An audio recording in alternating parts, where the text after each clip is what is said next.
भागवत कथा में वही भक्ति गंगा कथाकार ने काली पट्टी पहन सुनाई कथा।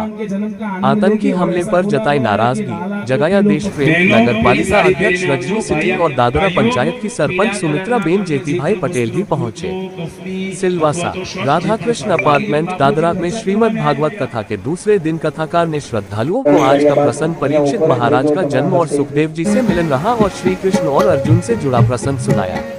कथाकार दर्शन भाई जोशी ने कहा कि प्रभु श्रीहरि बड़े ही भक्त वत्सल हैं। भक्तों की पुकार पर प्रभु दौड़े आते हैं, मगर यह पुकार लोग से प्रेरित नहीं होनी चाहिए। कथाकार दर्शन भाई जोशी ने आज पूरे कथा के दौरान गले में काली पट्टी पहने कथा सुनाते रहे।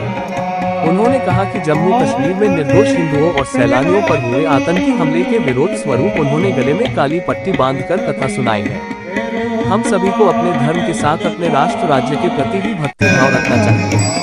उन्होंने विश्वास व्यक्त किया कि भारत सरकार जम्मू कश्मीर में बेगुनाहों का रक्त बहाने वालों से सख्ती से निपटेगी। याद हो कि आज की कथा में एक्सिंग प्रेसिडेंट रजनीश शेट्टी, दादरा सरपंच सुमित्रा बेन पटेल, गांव के राजनीतिक अग्रणी भारती बेन और जयंती भाई पटेल भी पहुंचे हुए थे। इन सभी महानुभावों ने श्रीमद् भागवत कथा के यजमानों के साथ पोथी की पूजा आरती कर दूसरे दिन की श्रीमद् भागवत कथा शुरू करवाई। 27 अप्रैल तक रोजाना दोपहर 3 से शाम 6 बजे तक जारी रहेगी। कथा जो हो रही है यहाँ दादरा सोसाइटी में, खास करके कल कहा थे कृष्ण भगवान का जन्म उत्सव भी मनाया जाएगा, क्या कहना चाहते हैं आज के दिन?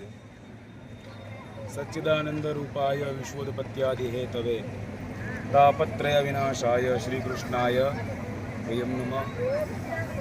3 दिन से दादरा के अंदर यह भव्य श्रीमद् भागवत कथा चल रही है। आज तीसरा दिन भी इतनी सफलता से और सिद्धता से पूरा हुआ, खत्म हुआ और बहुत बड़ी संख्या में लोग यहाँ पर कथा का लाभ ले रहे हैं और कथा श्रवण कर रहे हैं। साथ कल कथा के दिन कथा के अंदर एक और अच्छा दिन यानी कि कृष्ण जन्म महोत्सव, भगवान कृष्ण का प्रागट्य कल इधर दादरा के अंदर होगा और ये सोसाइटी का नाम भी राधा कृष्ण सोसाइटी है। ये सोसाइटी के अंदर भगवान कृष्ण का कल प्रागट्य होगा। वो प्रागट्य की कथा सुनने के लिए आयोजक वासियों के तरफ की आमंत्रण है ही, साथ साथ मैं भी आमंत्रण देता हूँ कि सभी व्यक्ति कल पीले वस्त्र पहनकर जितना भी हो सके उतनी बड़ी संख्या में आकर और साक्षात दादरा में है ऐसा भूलकर वृंदावन में है ऐसा एक वातावरण हम यहाँ पर अनुभव करना चाहेंगे। और उसके साथ साथ एक चीज़ आपने नहीं पूछी फिर भी मैं बताना चाहता हूँ। क्यों?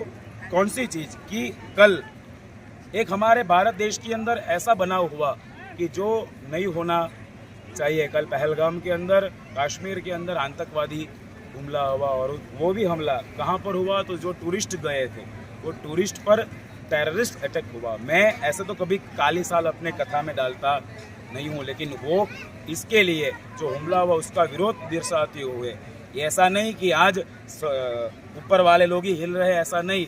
यहाँ पर छोटा सा बच्चा भी अपने हृदय में इतना ही आक्रोश लेकर घूम रहा है जितना वो बड़ा लेकर आक्रोश लेकर घूम रहा है। और जिसने भी ये कार्य किया है मैं तो सभी से विनती करूँगा, यथा योग्यम तथा कुरु, उसको घर में जाके उसको अच्छा सा दंड हमारी न्यायपालिका और हमारा सरकार देगी, ऐसा हम सबको सबसे मैं निवेदन करूंगा। और जितना भी हो सके, और ये कथा का मैंने तो कथा में भी बोला है कि ये कथा का संपूर्ण पुण्य हम वो जीवात्मा को अर्पण करेंगे, तो हो सके उतना कथा का शब्द श्रवण करें। सबको हमारे आयोजक जयंती भाई, रसिक भाई, कुणाल भाई, कमलेश भाई सभी की ओर से हार्दिक शाब्दिक निमंत्रण है। कल आप कथा सुनने पधारे। जय श्री राम, जय श्री कृष्ण।